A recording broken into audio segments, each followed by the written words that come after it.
गांव के बाहर एक पुराना बगीचा था जहां एक प्राचीन हवेली खड़ी थी। लोग कहते थे कि वह हवेली शापित है और वहां रात को कोई नहीं जाता था।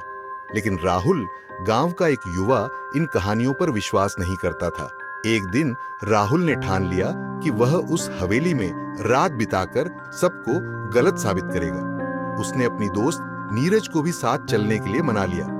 दोनों ने अपने बैग में टॉर्च, कुछ खाने पीने का सामान और एक कैमरा डालकर रात को हवेली की ओर प्रस्थान किया।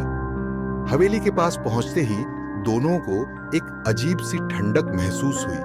हवेली के दरवाजे की चाबी एक पुराने पेड़ के नीचे दबा दी गई थी, जैसा कि गांव के बुजुर्ग बताते थे। राहुल ने चाबी निकालकर दरवाजा खोला और दोनों अंदर चले गए। हवेली के अंदर घुसते ही उनके पैर एक मोटी परत में धूल में ढस गए। उन्होंने टॉर्च जलाकर चारों ओर देखा।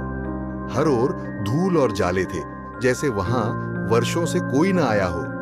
हवेली की दीवारों पर पुराने चित्र लटके हुए थे, जिनमें से कुछ के चेहरे धुंधले हो चुके थे। राहुल और नीरज ने अपना सामान एक कमरे में रखा और आसपास का मुआयना करने लगे। तभी उन्हें दूसरी मंजिल पर किसी के चलने की आवाज सुनाई दी।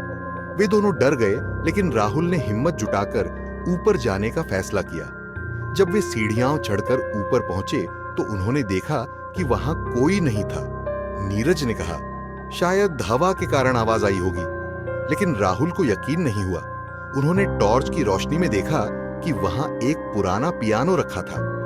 राहुल ने पियानो को छुआ ही था कि अचानक उसके आसपास की बत्तियां जल उठी। नीरज ने डरकर पीछे हटने की कोशिश की, लेकिन तभी उन्हें पियानो के पास एक छाया दिखाई दी। वह छाया धीरे धीरे आकार लेने लगी और एक महिला का रूप धारण कर लिया।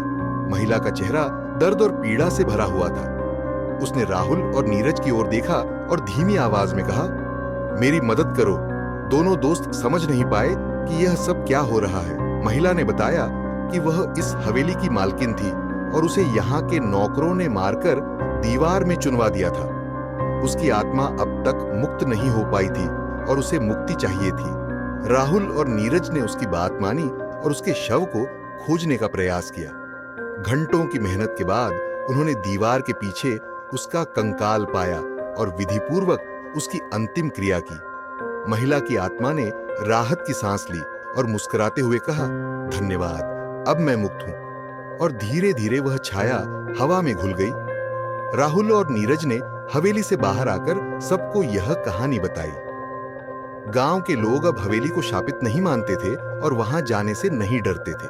हवेली को साफ सुथरा करके एक ऐतिहासिक स्थल के रूप में स्थापित किया गया। राहुल और नीरज की यह बहादुरी और मानवता की कहानी गांव में हमेशा याद रखी जाएगी।